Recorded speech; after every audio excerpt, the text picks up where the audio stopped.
It's a hot topic that's definitely going to have some stay in the headlines for a while. The recent revisit at abortion laws overseas has been the talk since last week. Dr. Alveda King is an American activist who is in Jamaica to add her voice to the abortion debate as a popular supporter of the pro-life movement. Good morning. Thank you so much, and good morning to both of you. Please let me say very quickly, that group, the Prodigal, the singers. The Prodigy. Yes. Prodigy. Ah, remarkable. Yes, they Remarkable. are. They didn't say that you're related to the outstanding and wonderful Martin Luther King Yes. Jr. And I did bring you a gift, this book, King Rules. And you see Daddy King on the cover, and my dad, A.D. King, and my uncle, Martin Luther King Jr. So I brought that for you, and I want to leave that with you. It is great to meet you, ma'am. Fantastic. Yes. Sakina did the opening. Some people say right off the bat, it's my body, it's my life. I do what I want. And your response would be? Well, I remember my grandfather, Martin Luther King Sr., saying to my mother in 1950, she was a college student, and she wasn't ready to birth a baby. And she says, I can't do this. They have a D&C. I know abortion is illegal, but this is an exploratory thing. And he says, you can't abort that baby. I saw her in a dream 3 years ago. She has bright skin and bright red hair, and she's going to bless many people. So Daddy King thought I was more than a lump of flesh. And all babies are more than a lump of flesh. It's not our body, because the baby should have civil rights. That's another person, a separate person. And if we don't remember the civil rights of the baby, then where will we be? There is a debate, mostly among people who are very scientific, that says that it's not a baby, it's a fetus. Unless you are born and out and breathing on your own and surviving, you are not a baby. What do you say to those people who will then say it's okay to have an abortion because this is not a child? Well, my lovely pastor, before he passed away, Pastor Alan McNair at Believers Bible Christian Church in Atlanta, he says, it's not a baby, leave it there. Nothing will happen. That is a baby. So it's really a baby. Science knows it's a baby. These 3 and 4D ultrasounds now show us that it's really a baby from the very moment. And in New York and in America, then the governor and the governor in Virginia tried to say the same thing. Once the baby's born, baby could be laying there, and if the intent was to abort the baby, let it die. So it's a baby all the way through. Science knows it's a baby, and of course, spiritual, God, choose life. We know it's a baby.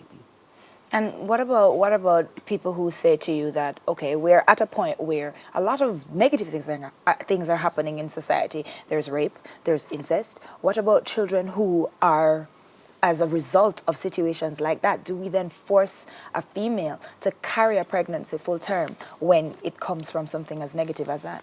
Well, what we had there again in America, in Alabama, a member of the state house in Alabama, African-American man, says, well, you either kill them in the womb or kill them in the electric chair later. They're going to be poor. They're going to be unwanted. No, no, no. I'm a Christian evangelist. Jesus did not kill the poor. Jesus fed the poor. And everyone in God's eyes is loved and wanted. And so poverty is not, there has to be a better solution. And I'm with an organization, Priests for Life, Civil Rights for the Unborn. I brought a couple of books from there as well. And what we say is there are better solutions than killing. I even say, you know, the president, I believe, President Trump, a good friend, I support him in many ways. And we are introducing him now to people whose mothers were victims of rape, whose mothers were victims of incest. And they are living, they're breathing, they're contributing. Jesse Jackson, if you ever remember that, I think his mother was raped, and he was allowed to be born. So the birth of a person is a very sacred and beautiful experience. And then don't forget, abortion gives a woman permission to say it's okay, kill the child, but it lets the daddy off the hook. He can then say, oh, that's your decision, you decide.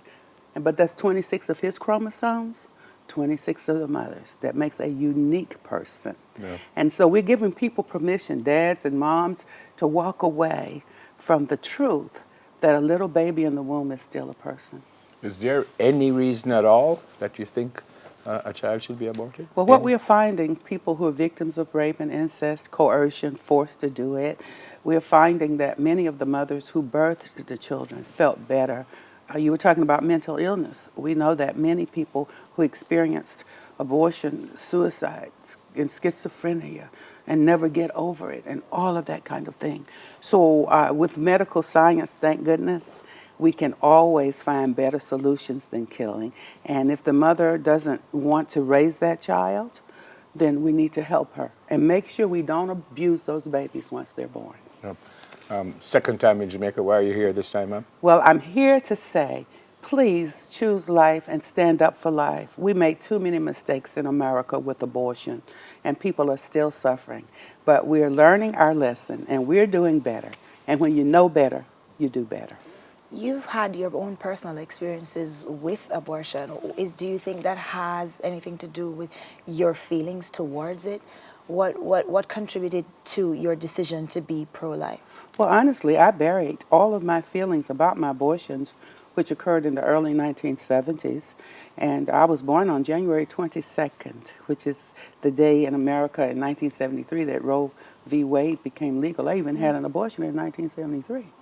And for many years, 10 years later, I became born again, had an experience with Jesus.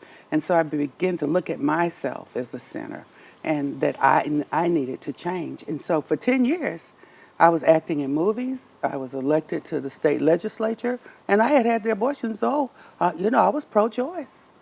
But in 1983, I said a woman has a right to choose what she does with her body, but the baby's not her body.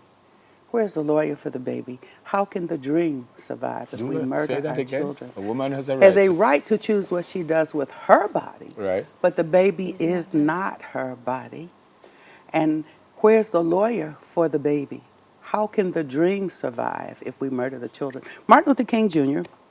was offered a Planned Parenthood award. Planned Parenthood is America's largest abortion provider. He did not go to the event. He didn't write the speech. He didn't deliver the speech. He didn't write the thank you letter. His wife did.